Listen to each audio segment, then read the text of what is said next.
كنا في الفويس اللي فات بنتكلم عن المشاكل لما بتتراكم وبتيجي كلها مرة واحدة، وقلنا ان السبب في ده هو التردد الطاقي بتاعنا، هو اللي بيجذب لنا هذا النوع من المشاكل، سواء متكررة او اللي بتيجي ورا بعض.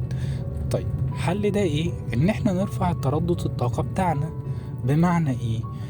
ان انا دلوقتي حصل لي مشكلة، بدل ما افضل مركز على المشكلة وده اصلا مش هيوصلني الحل، انا ابدأ بقى هنا ادور على حلول، ابقى منفتح ان انا الاقي حل والتاني والتالت.